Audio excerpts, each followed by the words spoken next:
दोस्तों नमस्कार, मैं हूं पवन चंचल और आप देखना शुरू कर चुके हैं जनजोश न्यूज़। देखिए, आज हम बात करेंगे तरारी विधानसभा सीट की और बात इस मुद्दे पे करेंगे कि तरारी विधानसभा सीट पे कौन कौन टक्कर में है और कौन इस बार बाजी मारने जा रहा है, कौन जीतने जा रहा है, किसके सिर पे तिलक लगेगी और मोर चढ़ेगा और कौन पटना विधानसभा पहुंचेगा। तरारी विधानसभा के उपचुनाव की तरारी में क्या स्थिति है, कौन जीत रहा है, कौन हार रहा है, इसके बारे में आकलन करने की जरूरत है और समय भी है, क्योंकि यहाँ 4 विधानसभा सीटों पर उपचुनाव हो रहे हैं। बिहार में यह कई मायने में काफ़ी महत्वपूर्ण है। अगले ही साल विधानसभा का आम चुनाव होने वाले हैं, तो निश्चित तौर पर इस चुनाव का गहरा प्रभाव इस चुनाव का जो रिजल्ट आएगा उसका गहरा प्रभाव दिखेगा। जन स्वराज पार्टी ने चारों विधानसभा के उपचुनाव में अपने उम्मीदवार खड़े किए हैं, तरारी में भी खड़े किए हैं और तरारी में खास बात यह है कि उन्होंने एक महिला को मैदान में उतारा है। किरण सिंह को इसके पहले lieutenant general retired SK Singh को टिकट मिला था जन स्वराज का, लेकिन उनका वोटर लिस्ट में नाम नहीं होने के कारण वह पर्चा नहीं दाखिल कर सके और अंतिम समय में किरण सिंह को उम्मीदवार बनाया गया। जन स्वराज के तरफ से यह कहा जाता रहा है कि चारों सीट जीतेंगे, क्योंकि प्रशांत किशोर बड़े रणनीतिकार हैं, तो लोग भरोसा भी करते हैं। हो सकता है, लेकिन तरारी में क्या हो रहा है, अगर हम इतिहास देखिए, तरारी विधानसभा का जो परिसीमन के बाद 2009 में परिसीमन के बाद ये स्थिति में आया और विधानसभा 2010 में पहला चुनाव यहाँ पर हुआ। 2010 में, 2015 में, 2020 में 3 चुनाव हो चुके हैं, लेकिन अभी तक एक भी महिला उम्मीदवार यहाँ से नहीं जीती है। हालांकि 2015 में चुनाव में हम अगर देखें तो गीता पांडे जो कि लोक जनशक्ति पार्टी की उम्मीदवार थी, उन्होंने कड़ी टक्कर दी थी और उस समय सुदामा प्रसाद CPI-ML के उम्मीदवार थे, वह जीते थे महज कुछ वोटों से, 2072 वोट से। और वोटों का प्रतिशत आप देखेंगे तो आप दंग रह जाएंगे। 28.8% जो है सुदामा प्रसाद को वोट मिले थे और 28.6% जो है गीता पांडे को वोट मिले थे। सुनील पांडे की पत्नी है, अच्छा फाइट उन्होंने दिया था। कहने का मतलब यह है कि अभी तक कोई भी महिला उम्मीदवार कड़ी टक्कर देने के बावजूद सफल नहीं हुई है और इस बार जन स्वराज ने महिला उम्मीदवार पर दांव लगाया है। किरण सिंह को देखिए उनकी क्या स्थिति होती है, लेकिन जो हालात है और जो क्षेत्र का जायजा लेने के बाद जो बात समझ में आती है, उसमें CPI-ML पिछले 2 बार से यहाँ से जीत रही है।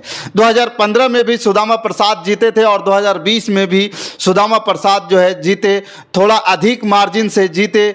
2020 में उन्होंने निर्दलीय विधायक सुनील पांडे को हराया था और सुनील पांडे को 37% वोट मिले थे, इनको 43% वोट मिला था। पिछले 2015 के हिसाब से माले बढ़ा और उनका ग्राफ तो यह हो गया कि तरारी के विधायक सुदामा प्रसाद अब आरा के सांसद हो गए। इसलिए यह सीट खाली हुई, चुनाव हो रहे हैं। कुल मिलाकर के 10 उम्मीदवार हैं इस विधानसभा के उपचुनाव के लिए, जिसमें 4 निर्दलीय भी हैं। सब अपना अपना वोट बैंक देखिए जातीय आधार पर होती ही है और जिस जाति की संख्या ज़्यादा होती है पार्टी उसी पर दांव लगाती है। अब तरारी में भूमिहार जाति से सबसे ज़्यादा 65 से 70 हज़ार के करीब मतदाता हैं। बीजेपी ने इस बार सुनील पांडे के बेटे विशाल प्रशांत पर दांव लगाया है। सुनील पांडे इस बार मैदान में नहीं। देखिए 2010 में सुनील पांडे यहाँ से जीते थे जदयू के टिकट पर, 2015 में उनकी पत्नी लड़ी थी LJP के टिकट पर और इस बार उनका बेटा BJP के टिकट पर चुनावी मैदान में। पिछले चुनाव की बात करें तो 2020 में तो BJP के हालात बहुत बुरी थी, उस समय जमानत तक नहीं बचा पाई थी। BJP यहाँ से कौशल विद्यार्थी उम्मीदवार थे, लेकिन इस बार ऐसा नहीं होगा क्योंकि सुनील पांडे दबंग नेता है, उनके बेटे हैं विशाल प्रशांत और भूमिहार की संख्या भी ज़्यादा है और वह भूमिहार जाति से आते हैं। तो निश्चित तौर पर इस बार BJP यहाँ पर काफ़ी दबदबा है। CPI-ML ने राजू यादव को उतारा है मैदान में। यादव की संख्या करीब 30,000 के करीब है, बाकी और मुस्लिम भी है और मुस्लिम जो है 20,000 के करीब है। अगर देखा जाए तो सुदामा प्रसाद को बनिया कम्युनिटी का भी वोट मिलता है और परंपरागत वोट रहा है BJP का, लेकिन इस बार यादव उम्मीदवार होने की वजह से शायद बनिया वोट CPI-ML को ना मिले। काफ़ी कहते हैं ना कि हम जात पात पर राजनीति की बात नहीं करते हैं। राजनीतिक दल के नेता लगातार इस बात को बोलते रहते हैं, लेकिन कहीं ना कहीं जातीय समीकरण काफ़ी मायने रखता है। तो जैसा कि हम बता रहे हैं कि इलेक्शन को तो 75,000 के करीब, मतलब 70 से 65,000 के करीब बिहार जाति से हैं। ब्राह्मणों की संख्या भी यहाँ पे लगभग जो है 20,000 के करीब है, राजपूत भी 20,000 हैं। अब किरण सिंह जो है वह राजपूत जाति से आती है, लेकिन राजपूत पूरे वोट देंगे यह उनको देखना होगा। लेकिन अभी का जो सिचुएशन ऐसा नहीं लगता है, क्योंकि किरण सिंह वहाँ की लोकल जिला परिषद की सदस्य रही हैं, लेकिन विधानसभा चुनाव लड़ने का इनका पहला अनुभव है, जन स्वराज भी पहला अनुभव है। तो निश्चित तौर पर यह वोट उनको ट्रांसफ़र होता है कि नहीं, यह देखना होगा।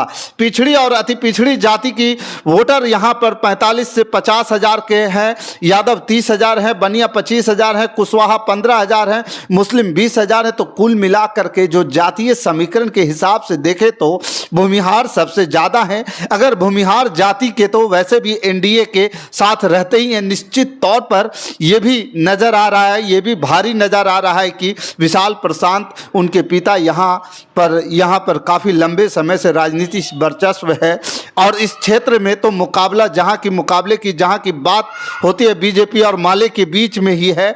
निश्चित तौर पर इस बार जो है भारी नज़र आ रहे हैं विशाल प्रशांत, उनके पिता का भी यहाँ पे अच्छा खासा जो है काफ़ी दबदबा है, मतलब कि राजनीतिक वर्चस्व रहा है इस क्षेत्र से। तो मुकाबले की जहाँ तक की बात है तो बीजेपी और माले के बीच है ही।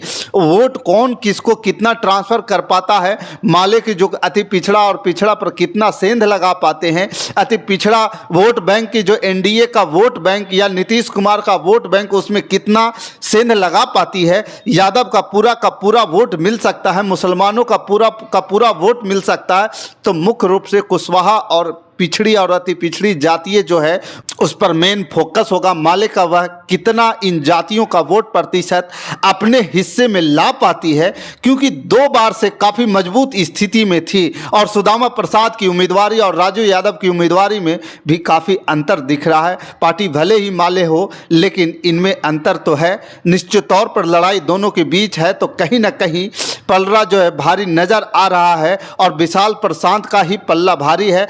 यह परिवार लगातार चुनाव में है, और जैसा कि मैंने बताया कि लगातार 2010 से सुनील पांडे खुद चुनाव लड़े थे, 2015 में उनकी पत्नी चुनाव लड़ी थी, 2020 में सुनील पांडे निर्दलीय चुनाव लड़े थे, और फिर अब उनके बेटे चुनावी मैदान में हैं। तो आप ये परिवारवाद का भी आरोप लगा सकते हैं, लेकिन यहाँ वह मुद्दा ज़्यादा चलता हुआ दिखाई नहीं दे रहा है। जितना कि यह दूसरे जगह यह मुद्दा प्रभावी है, तो निश्चित तौर पर लड़ाई यहाँ पर आमने सामने की है। एनडीए और महागठबंधन के उम्मीदवारों के बीच में चुनाव प्रचार जोर पकड़ ही रहा है, और फिर छठ पर्व आ गया है। तो छठ के बाद फिर से जो बड़े नेता वो निकलेंगे फिर से चुनाव प्रचार के लिए। अंतिम समय में क्या माहौल बदलता है यह भी देखना बड़ा दिलचस्प होगा, लेकिन चुनाव इस बार काफ़ी दिलचस्प है। और अब देखिए, जैसा कि मैंने पहले कहा कि महिला उम्मीदवार कोई भी अभी तक यहाँ जीत नहीं पाया है।